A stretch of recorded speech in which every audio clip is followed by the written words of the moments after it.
I agree with the chair, actually. I think it's been a fantastic discussion, and I haven't got time to do justice to all the questions and so on, but I'll do my best. But I actually wanted to start by saying, if you have any doubt that ordinary working people have got the potential to run the world, go to Ryman's picket line.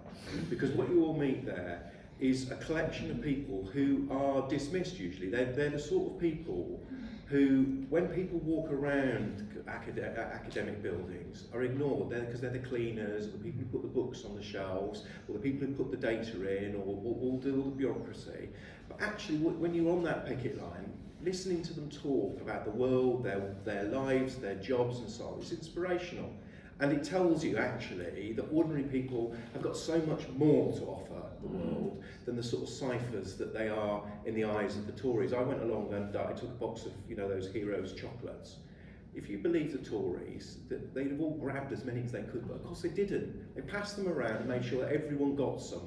Because actually, that's actually what working people are like. That's how we are. And actually that's the contrast. And that tells me that those people raised up could run the world differently. And I think that you, Sid and Lizzie, you mentioned the way that we're told to change things on our own. And for years and years and years, the dominant way of approaching the environmental crisis was to say, don't worry about big factories spilling stuff into the river, or the water company dumping sewage into the sea. What you need to do is to cycle to work and recycle. And actually, I think the environmental movement for many years said that that was the solution. Most people today don't believe that, to be honest. You see the reality. You know that it's the Tories and the sewage companies and the rest of it. But actually, what it really is a reflection of how capitalism sees society. Actually, capitalism sees us as atomised individuals who only do things individually. And actually, we have a different way of approaching it. We actually say, we've got a collective social way of approaching these questions and answering that. And someone asked, how do we shift mindsets then? Well, actually, I think we approach it like that. In the very early days of the socialist movement, people used to believe that the way you would get to socialism is you convince everyone of the need for socialism, and it kind of would happen organically. Actually, that's of course not true, because actually the reality of capitalist rule is to break up people and turn them against each other all the time, and there's this ongoing battle. But what does convince people in large numbers is struggle, is the fact that people are campaigning, striking, protesting, demonstrating together. They learn things about each other, they learn their collective power, they meet people that they've never met before in their departments and their workplaces, they rise up, and actually they recognise their ability to change the world. They learn actually that they can win and they can take on it.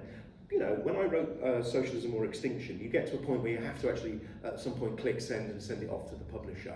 And I was scrabbling around at that time for examples of workers' power, because the book really is about workers' power. It's about how working people can run society from the bottom up, which incidentally is not what happens in China, which is why I don't think China's a communist society. Whatever label they give themselves, actually that's a hierarchical, bureaucratic society run from the top down in the interests of a tiny minority. It mirrors capitalism. Socialism for me is about ordinary people from below, the masses of the world, the associated producers that Karl Marx talked about running society. And when you click send and you think, I'll talk about Sudan, or I'll talk about Sri Lanka, and actually about 3 weeks after that, the RMT go on strike. And what actually happens almost overnight is millions of people learn that working people have got the power to stop the capitalist rule. They can stop it overnight. People see suddenly, my God, look, we've got the power to stop it. The postal workers and the BT workers and the RMT, when we don't go in, when the buildings don't get cleaned, the buses don't drive, the engineers don't work, and all the rest of it. So you learn through struggle, and I think that the future really is going to come because large numbers of people en masse are going to come into conflict with the system, fight back against it, and learn their own power and their own ability. And that's why I have hope. You see, I don't agree with you actually about hope. I don't think there's a saviour on high that's going to save us. I think the hope comes from the fact that ordinary people express solidarity and stand together. But there's a wonderful book by an American author called Rebecca Solnit called Paradise Built in Hell. And what she does is she shows how all through history, great disasters, natural or explosions and so on, aren't met by people sort of descending into the sort of anarchy that you're led to believe will happen after the zombie apocalypse. What happens is people help each other. They set up the food banks, they distribute food and help each other and try and ensure that people get medical attention and the infrastructure is rebuilt. And they organise, and that's what happens at the worst points. That's what's happening in Florida now, because there ain't no American federal agency coming to help people. People are having to self-organise. If people can do that in the worst of times, they can also do it in the best of times. And I think the revolutions are moments when you see the best of times. And the comrade asked, I think, a really important question: how do you think revolution will look like in Britain? And I'd like to say I'd have the answer, but I don't know. Partly because I think revolution, and this is why I wrote about Sudan and Egypt in the book, looks very, very different depending on where you are in the world.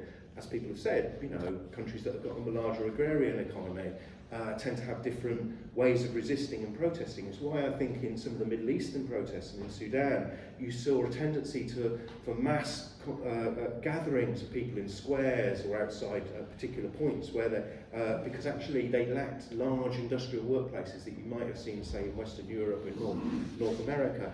But I do think what we will see is a series of processes where large people come into conflict with large numbers of people come into conflict with the system, and revolution starts to break out through a method of strikes and confrontations with the representations of the state, and that will happen depending on where it is. And what you will start to see is that people will start to organise in those areas, whether it's communities or workplaces or factories or industries, in ways that are about furthering their struggles and developing their own institutions. And I think how that will happen exactly will depend on where you are. Here, I think in Britain, I actually think we're closer to revolution at any point in the last 50 years, just because I think the levels of anger and the contradictions at the base of society are forcing people into conflict who never thought they'd be in struggle. And the gentleman at the back said that you felt that revolution would be different now. Of course, I agree. I mean, history doesn't repeat, and the world today is not the world of the 20th century or the 19th century, and so on. I don't believe that what we're going to see, though, is a revolution that will just focus on the environmental aspect, because you cannot separate social from environmental justice. You cannot.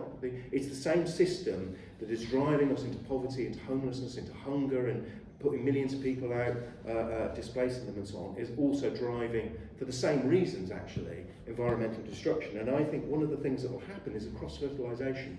People will go into struggle because actually they can't pay their bills, and then they'll start to see the contradictions of a system that funnels money towards the fossil fuel corporations, and they will draw the links for themselves. And one of the jobs of revolutionaries is to encourage those links and encourage that cross-fertilisation. God, I sound like my manager.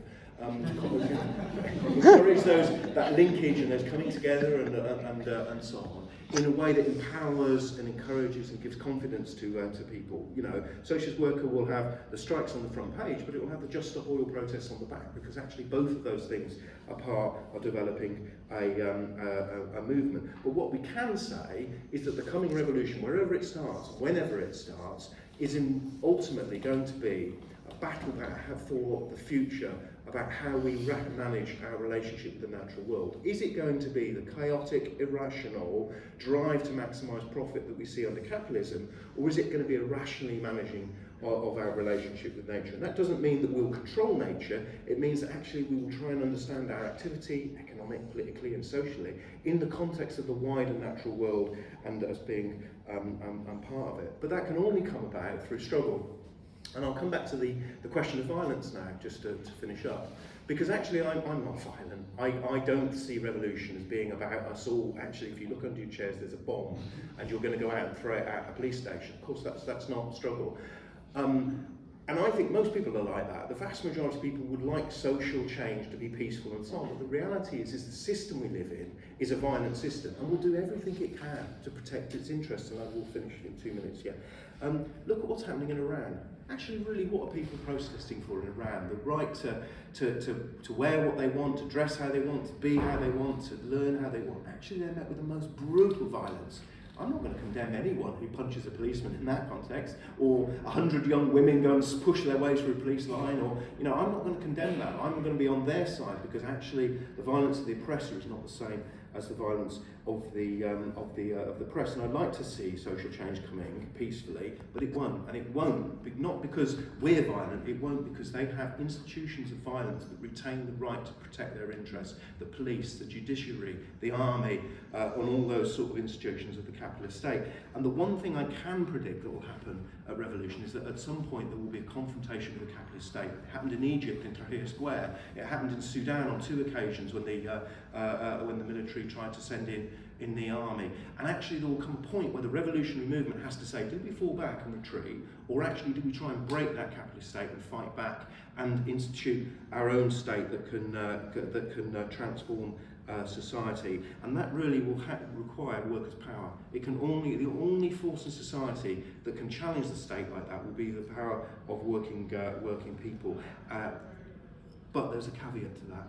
It's only happened successfully once in history, and that was for a couple of years in Russia in 1917. It didn't happen in the German Revolution of 1919. It didn't happen in the Egyptian Revolution of 2011, or the Paris Commune of 1871, or any other revolutions that we can list going back through history. It happened in Russia because in Russia, one of the things the revolutionaries learned is if you have a mass socialist revolutionary organisation, you can help accelerate that process, and you can help develop and give confidence to that process, and you can lead that process and coordinate it. So actually when the time comes for that confrontation with the state, you can smash it. And all of this is a convoluted way of getting around to the final thing. You see, because you can't buy my book, though I would say the older book still holds its own. If you are interested, actually you should think about getting involved and to join the SWP and to join a revolutionary socialist organisation. Because if socialism or extinction really is the choice that faces humanity, and I think I've argued that it is, then actually the answer is how do we get socialism? And one of the ways that will help the struggle for socialism is a bigger revolutionary left in the here and now, and that's the historic task for all of us. Thank you.